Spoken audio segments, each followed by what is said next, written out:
बंगाल की लड़कियों को घर में बंद होकर रहना पड़े। इसलिए आप लोग यंग जनरेशन है। Unbelievable high rates of rape. इधर में तो एसएससी में ही देख रही है ना क्या हो रहा है। तो उनकी बातों में सिर्फ यही चीज़ आता है कि आप मुझे वोट दे दीजिए, मैं कुछ कर दूंगा। वो बस मुंह में बोल रहे हैं हम किसानों के लिए लड़ रहे हैं, हम मजदूरों के लिए लड़ रहे हैं। हम लोगों को तो कोई जॉब नहीं मिल रही है। पता नहीं बीजेपी कैसे बोल देते हैं कि वो ये स्टेट में कर देंगे। जो आता है पावर में वो बस उसको कुचलने के लिए ही जो काम करना होता है वो करते हैं। एजुकेशन ठीक ठाक से नहीं मिल रहा है, जॉब नहीं है।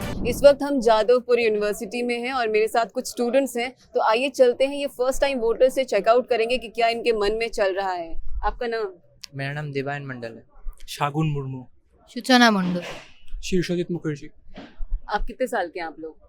18 के सारे हो आप लोग? हाँ। सब 18 हो? 20। 20। तो आप लोग सब फर्स्ट टाइम वोटर्स हो। बंगाल में इलेक्शंस है, फर्स्ट टाइम वोट करोगे, क्या एक्साइटमेंट है बहुत? हाँ। कैसा, किसको दूंगा नहीं दूंगा? हाँ वो तो चलता ही है, तो हम थिंकिंग अबाउट इट। এক্সাইটমেন্ট তো আছে, কারণ ফার্স্ট টাইম ইলেকশনের আমাদের নেতৃত্ব কে করবে, কার ওপর ভবিষ্যৎ ডিপেন্ড করছে, সেটা সিলেক্ট করার একটা সুযোগ থাকবে। নট লাইক কি আমার এর ওপরেই একটা ভোটের ওপরেই ডিসিশন ঠিক হবে সেটা না, বাট একটা একটা করে ভোটের ওপরেই টোটাল ডিসিশনটা ডিপেন্ড হয়। তো অবভিয়াসলি ওই একটা ভোটের ভাগিদার হয়েও ওই একটা এক্সাইটমেন্ট তো আছে, মানে ফার্স্ট টাইম ভোট দিচ্ছি, এবার এই ভোটে ডিপেন্ড করছে পুরো 5 বছর কে থাকবে আমাদের নেতৃত্ব।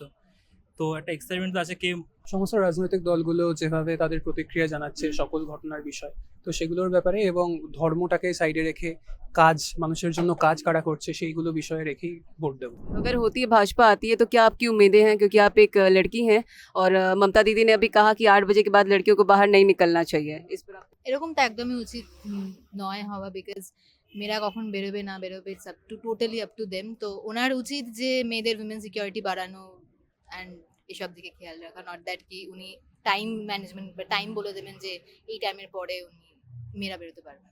तो इस बार किसको क्या लगता है, किसको देने की इच्छा हो रही है?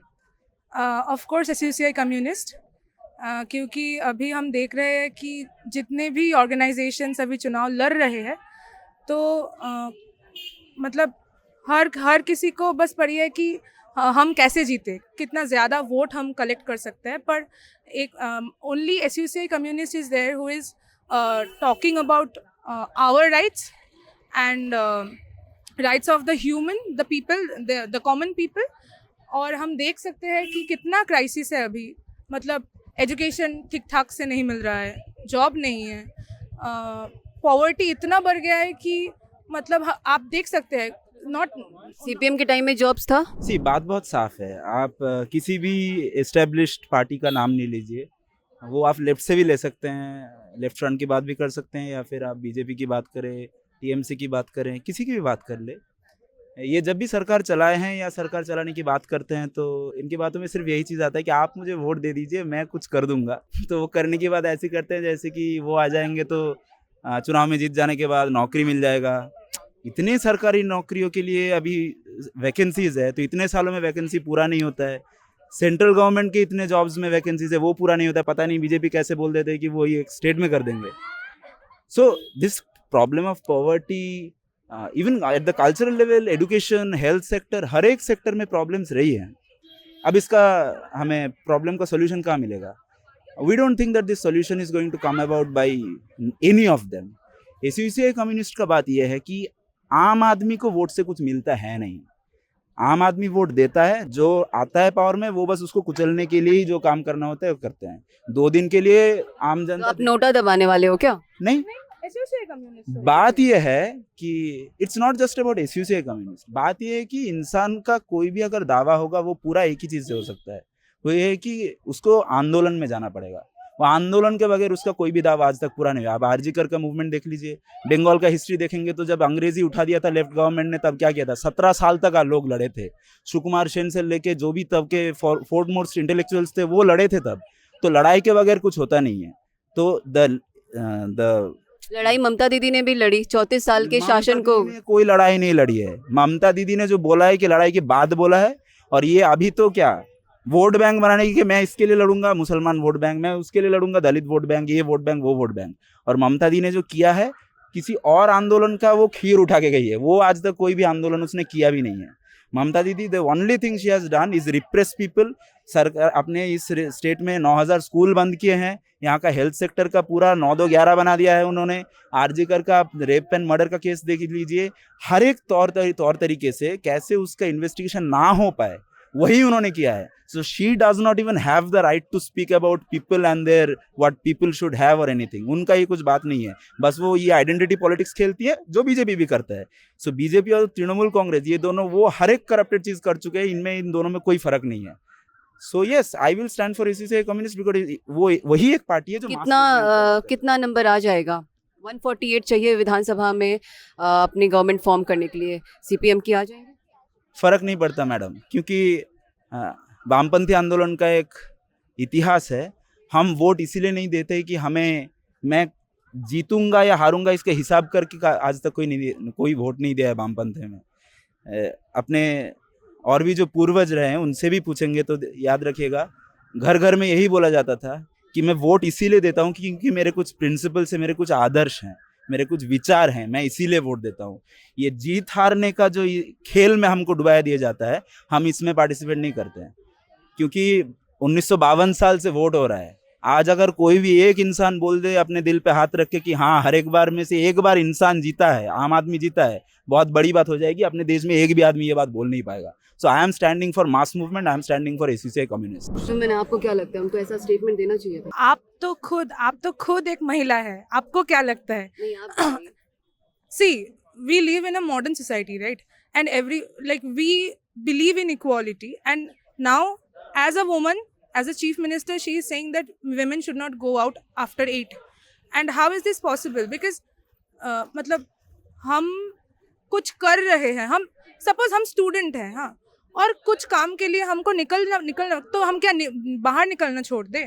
अगर चौथी बार दीदी आती हैं तो आपको क्या लगता है इसमें कुछ चेंजेस वो करेंगी, या वो अपने स्टेटमेंट पर बनी रहेंगी और बंगाल की लड़कियों को घर में बंद होकर रहना पड़ेगा? As long as whatever organization is there, whoever is winning for the elections, I believe that until the entire system is changed, nothing can change.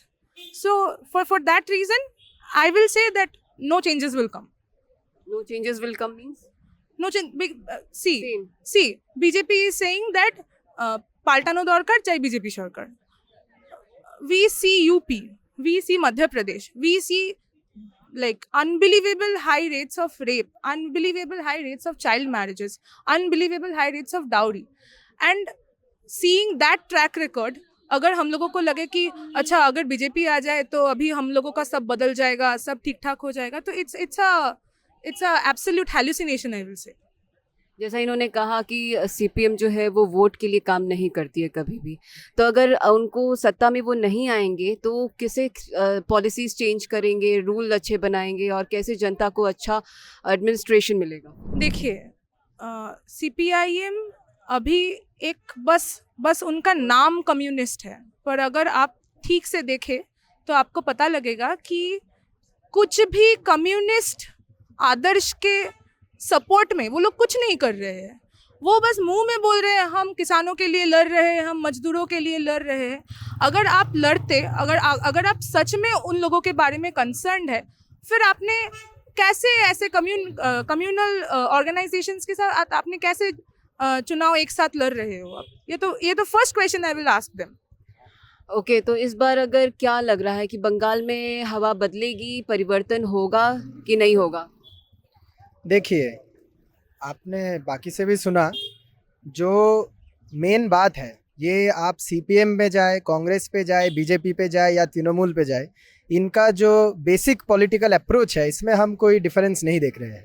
हम देख रहे हैं कि सब लोग ही वोट बैंक का पॉलिटिक्स कर रही है। हम देखें कि ममता बनर्जी ने भाता का सिस्टम चालू किया, बीजेपी आके और ज़्यादा पैसा देने का बोल रही है, सीपीएम भी बोल रहा है कि हम आगे तो हम भी देंगे यहाँ पे।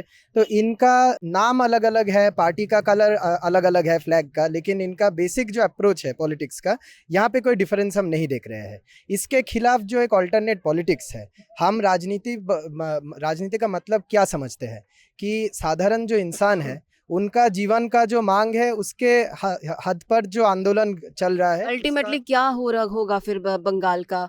सीपीएम पावर में नहीं आ पा रही है, टीएमसी अभी पावर में है, भाजपा भी सेम एज आप लोग के हिसाब से अभी कुछ खास काम नहीं करी क्योंकि चीज़ें बदल नहीं रही हैं। तो इसका रिजल्ट अल्टीमेटली आप लोग यंग जनरेशन है, अपना भविष्य किस तरीके से देख रहे हैं बंगाल में? हम देख रहे हैं कि पिछले का जो बंगाल था, जो क्या कहते हैं इंडिपेंडेंस के टाइम का, वहाँ पे बंगाल पे मूवमेंट हुआ था।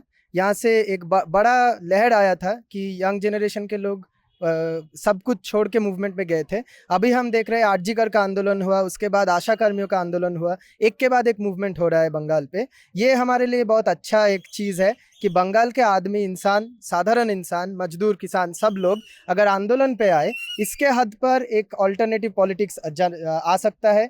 यही हम लोग चाहते हैं। और इस ऑल्टरनेटिव पॉलिटिक्स जिसमें साधारण इंसान का जो बात होता है, उसके लिए जो दल खड़ा होता है, एसयूसीआई कम्युनिस्ट, सीपीएम नहीं, एसयूसीआई कम्युनिस्ट, हम उसको सपोर्ट करते हैं। हमारे इस जादवपुर एरिया से नेता, मतलब अब क्या जो यहाँ पे प्रार्थी है उसके बाद आप किसको फॉलो करते हैं इसमें? हमारे वेस्ट बंगाल का स्टेट सेक्रेटरी है कॉमरेड चंडीदास भट्टाचार्य। बंगाल में आप अपना फ्यूचर किस तरीके से देख रही हैं? क्योंकि आपको भी एम्प्लॉयमेंट चाहिए, आप भी अपने करियर बनाना चाहती हैं और आगे बढ़ना चाहती हैं, तो इसके लिए क्या आपको बाहर जाना होगा या बंगाल में कुछ अपॉर्चुनिटीज क्रिएट होंगी?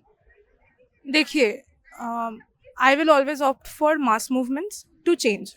अभी हाँ, मुझे एम्प्लॉयमेंट ज़रूरत है और मैं तब तक लड़ता रहूँगा जब तक मुझे प्रॉपर तरीके से कुछ मिल नहीं जाता।